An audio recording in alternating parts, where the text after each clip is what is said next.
شہادت کی مجلس ہے مولا تقی کی۔ جب میرے مولا حسن مجتبیٰ نے 2 گھونٹ زہر کے لیے نا تو وہ کاسا زمین پہ رکھتے ہوئے فرمایا تیری مراد پوری ہو جائے گی، جو تو چاہتی ہے نا وہ پوری ہو جائے گی۔ یہی کیفیت عزادارو مولا محمد تقی کی ہے۔ امام کو زہر دیا ہے زوجہ نے، اور امام کم سن ترین امام 28 سال میں شہید ہو رہے ہیں۔ کم سن ترین امام ان سے کم عمر کوئی امام شہید نہیں ہوا۔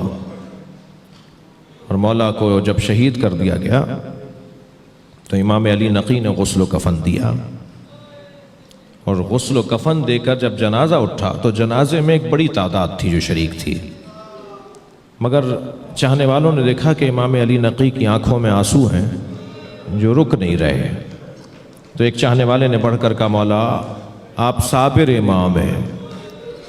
تو فرمایا میں اپنے بابا کے جنازے پہ اس لیے رو رہا ہوں کہ ایک جنازہ کربلا میں 3 دن بے گور و کفن رہا، کوئی نہ تھا جو میرے جد حسین کے جنازے کو دفناتا۔ اجر و کمل اللہ، آپ کی آوازیں بلند ہیں، اللہ آپ کو اس کا اجر و ثواب عطا فرمائے۔ امام محمد تقی کے جنازے میں لوگ شریک تھے، انہیں قبر کے حوالے کیا گیا۔ آج مزار ہے کاظمین میں مولا تقی کا، لیکن عزادارو سلام ہو اس بیٹے پر جو بابا کے جنازے پر آیا ہے اور جنازہ پہچانا نہیں جا رہا ہے۔ میرے مولا حسین پر اتنے گھوڑے دوڑائے گئے، اجر و کمل اللہ، اجر و کمل اللہ۔ خدا کسی غم میں نہ رلائے سوائے غم اہل بیت میں رونے رلانے والوں میں قرار دے۔ چلیے کچھ دیر کے لیے کربلا چلیے۔ حسین حسین میرے مولا کربلا کے میدان میں جب تنہا رہ گئے نا، اور ہزاروں زخم مولا کے تن مبارک پر لگ چکے، تو مولا حسین سے گھوڑے پر بیٹھا نہیں جا رہا تھا۔ کبھی دائیں گرتے تھے تو زین کو پکڑ کے سنبھلتے تھے، کبھی بائیں گرتے تھے تو زین کو پکڑ کے سنبھل جاتے تھے۔ اس کیفیت میں حسین ابن علی ہیں۔ 6 مہینے کا سفر کرنے والا، 6 مہینے سے سفر پر ایک مسافر ہے جو کوفے کا رہنے والا ہے۔ جب وہ کوفے میں داخل ہوا تو اس نے کیا دیکھا کہ بازار بند ہیں، دکانیں بند ہیں، کوئی مرد نظر نہیں آ رہا۔ سوچنے لگا کوفے والے کہاں چلے گئے، کوئی طاعون آ گیا، کوئی بیماری آ گئی۔ سوچتے ہوئے گھر میں داخل ہوا تو بیٹی نے بڑھ کر استقبال کیا۔ پہلا سوال بیٹی سے کہا بیٹا یہ کوفے والے کہاں چلے گئے؟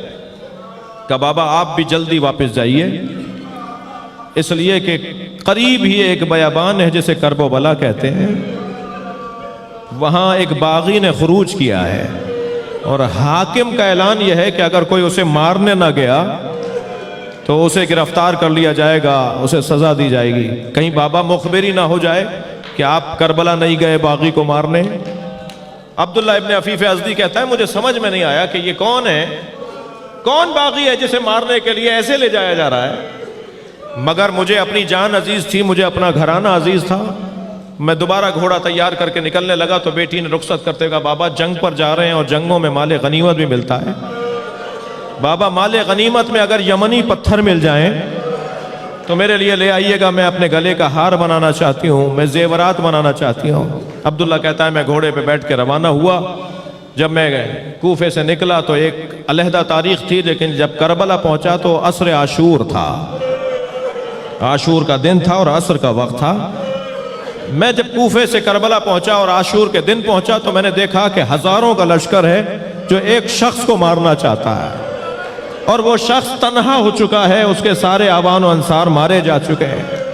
اس کی کیفیت یہ ہے کہ اس کا امامہ کھل کے گردن میں آ گیا ہے، اس کے بدن پر سینکڑوں زخم لگ چکے ہیں، مگر اس کا روب اتنا ہے، اس کا جلال ایسا ہے، وہ جہاں گھوڑا موڑتا ہے فوجیں بھاگنے لگتی ہیں۔ میں نے ایک بھاگتے ہوئے سپاہی سے پوچھا تم اس سے ڈرتے کیوں ہو، یہ تو اکیلا ہے، تم اس سے ڈرتے کیوں ہو؟ تو وہ کہنے لگا تمہیں نہیں پتا اس کے ایک بھائی کا نام عباس ہے۔ عبداللہ کہتا ہے پھر بھی مجھے سمجھ میں نہیں آیا کہ آخر یہ کون ہے۔ مجھے تو بس اتنا پتا تھا کہ اسے مار دیں گے تو جنگ تمام ہو جائے گی، اسی کو مارنے کے لیے سارا لشکر جمع ہے، یہ باغی ہے، اس نے خروج کیا ہوا ہے۔ عبداللہ کہتا ہے میں نے اپنا گھوڑا ہے ان کے گھوڑے کے پیچھے لگایا، وہ آگے جا رہے تھے، میں آہستہ آہستہ ان کے قریب ہوتا چلا گیا، چند ذراع کا فاصلہ رہ گیا تھا، چند ہاتھوں کا فاصلہ رہ گیا تھا۔ میں نے دیکھا ان کا گھوڑا آگے ہے اور میں پیچھے ہوں، مجھے محسوس ہوا کہ میں حملہ کر کے انہیں مار سکتا ہوں۔ میں نے جیسے ہی تلوار نکال کے ارادہ کیا کہ گھوڑے کو ایڑ لگاؤں، انہوں نے مڑ کر مجھے دیکھا اور کہا عبداللہ قریب آؤ۔ میرے ہاتھ پیر کانپنے لگے، یہ کون ہے جو میرے نام سے مجھے پکارتے ہیں؟ میں رک گیا تو پھر آواز آئی عبداللہ قریب آؤ۔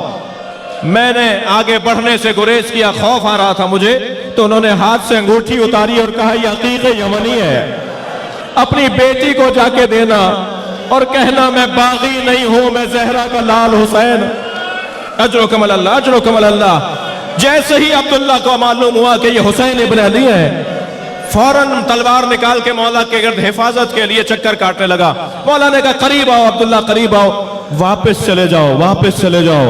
کہا مولا میں آپ کو تنہا چھوڑ کر کہاں چلا جاؤں؟ کہا عبداللہ واپس چلے جاؤ، چند دنوں بعد میری بہن زینب آئے گی، اسے کچھ چادریں لا کر دے دینا، میری بہنوں کے سروں پر چادریں نہیں۔